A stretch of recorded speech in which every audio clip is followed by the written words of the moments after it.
오늘은 직장인이 부자가 될 수 있는 두 가지 방법에 대해서 여러분과 함께 알아보시도록 하죠.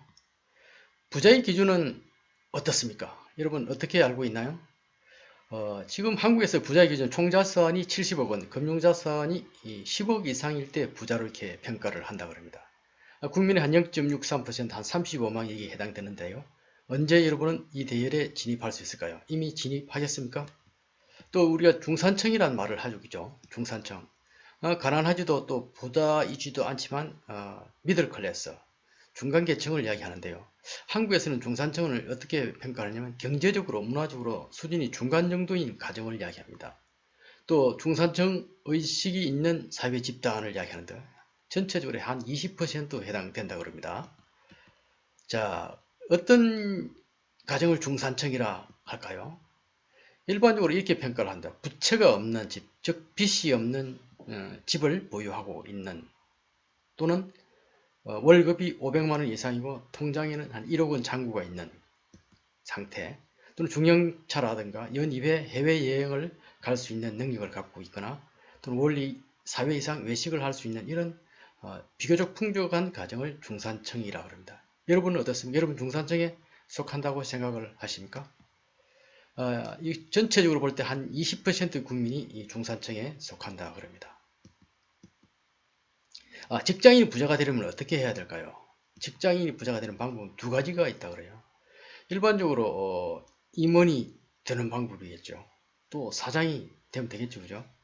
임원도 안 되고 사장도 안 되면 만년부장, 만년과장이 된다. 그러면 방법 투자를 잘해야 직장인으로서 부자가 될 수 있겠죠. 또 그 외에도 이제 뭐 로또 복권이 된다든가 확률이 적지만은 또는 돈 많은 배우자를 만나면 되겠죠, 그죠? 그러나 두 가지는 다 상당히 희박하죠, 그죠? 문제는 임원이 되거나 투자를 잘해서 부자가 될 수밖에 없겠습니다. 자, 어떻게 하면 될까요? 자, 임원이 되기는 쉬울까요? 어렵죠. 일반 직장 생활을 하면 남들보다 다르게 평가받기 위해서는 최소한 바깥보다는 3배, 5배 정도의 성과를 내야 이렇게 평가를 좋게 받을 수 있다 그래요. 또 회사에 대한 충성도가 높아야 되겠죠. 회사에 대한 충성도, 상관에 대한 충성도도 높아야 되겠죠. 인사도 아주 잘해야 되겠죠. 엘리베이터에서 만나면 반갑게 다가가서 인사를 잘하는 것도 능력이다. 이런 평가를 하게 되는 거죠. 남들과 뭔가 달라야만 이렇게 임원이 될 수 있다는 거죠. 예를 들어서 신입사원 500명이 입사를 했어요. 임원이 될 수 있는 이유는 극히 제한적이죠. 그죠? 뭔가 남들과 달라야 되겠죠. 여러분도 남들과 다른 이런 평가를 받을 수 있도록 노력해야 되겠죠. 상관에게 인정받는 일반적으로 여러 가지 평가 요소가 있지만 일반적으로 부하들이 보고를 잘 해주기를 바란다는 거죠. 어떤 지시를 했을 때 최초 보고를 하고 또 중간에 그 상황에 대해서 다시 보고하고 또 중간 보고는 여러 번 할 수 있겠죠. 그죠? 시장 조사에 대한 1차 조사는 어디, 지역별 조사는 어디, 해외 조사는 어디 이렇게 해서 중간 분석을 해주고 최종 시장 조사 결과는 어떻다 결과까지 보고해주는 그런 부하는 상당히 좋게 평가를 받겠죠. 무엇을 해도 기업은 뭐죠? 이윤 창출이 중요하죠. 그죠? 성과가 있어야 된다. 그 다음에 어떻게 해요? 회사에 대해서 충성심, 성실히 해야 되겠죠. 그죠? 이 충성도는 회사에 대한 충성도뿐만 아니라 상관에 대한 충성도, 조직에 대한 충성도까지 다 포함이 되겠죠. 또 인사가 상당히 중요해요. 인사를 잘하는 게 중요하다. 모든 관계의 기본이 인사라 그럽니다. 평범한 관계를 인연을 끌어들일 수 있는 이런 원만한 대인관계를 유지할 수 있는 이런 부하를 좋아한다는 거죠. 그래서 상관이 가장 이렇게 부하를 믿을 때 하는 말이죠. 나는 자네를 신뢰하네. 신뢰한다는 것은 대단한 거죠, 그죠? 이런 평가를 받았을 때 임원이 될 수 있는 자격 티켓을 받을 수 있다는 거죠. 김규환 명장은 여러분 다 대우중급의 어떤 명장인데요. 어떤 한국의 어떤 초정밀 가공 분야의 명장이죠, 그죠?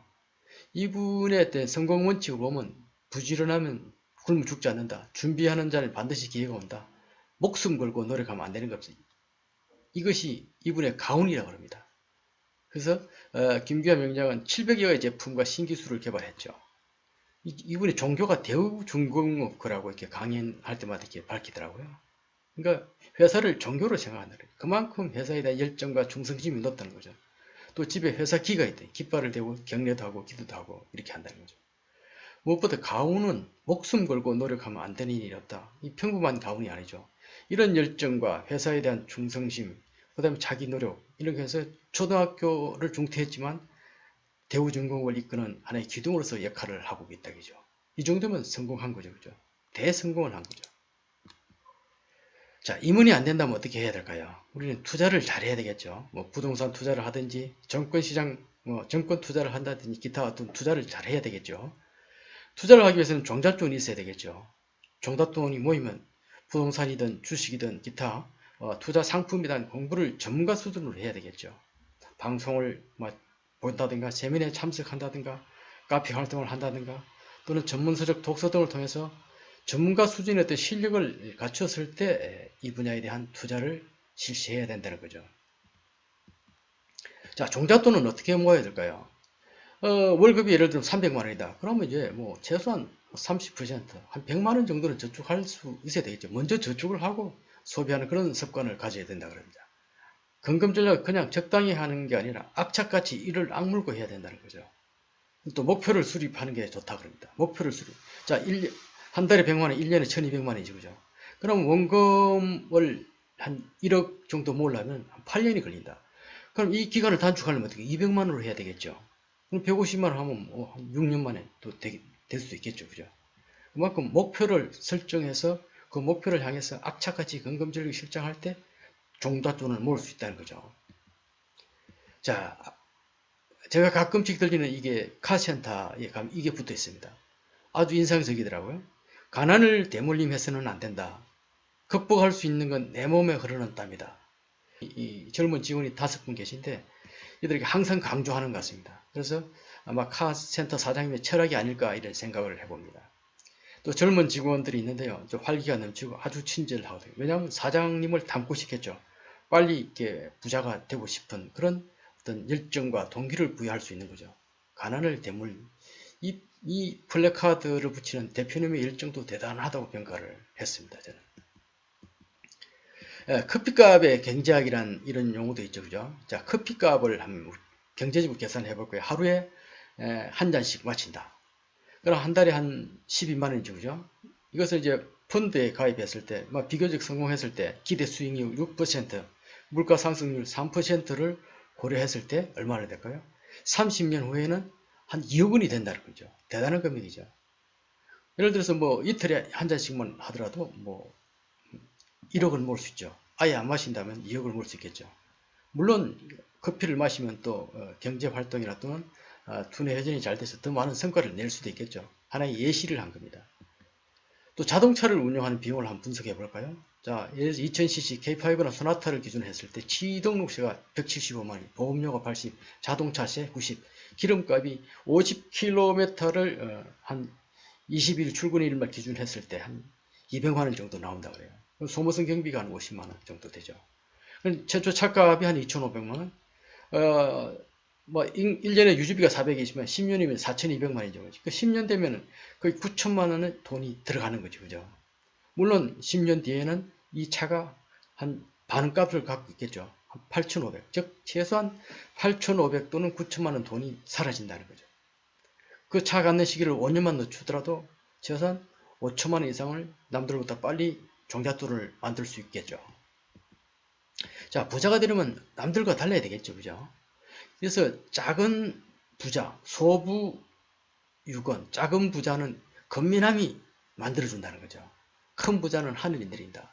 그래서 성실하면 작은 부자는 될 수, 중산층은 충분히 될 수 있다. 또 운이 좋고 그러면 이제 부자까지 진입할 수 있다는 거죠. 그래서 건금 전략하고 종잣돈을 일단 만들어야 되겠죠. 그죠?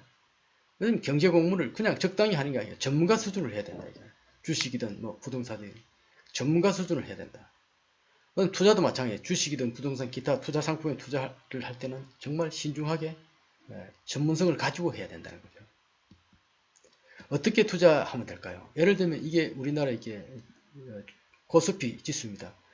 1986년도에 여기 있었죠.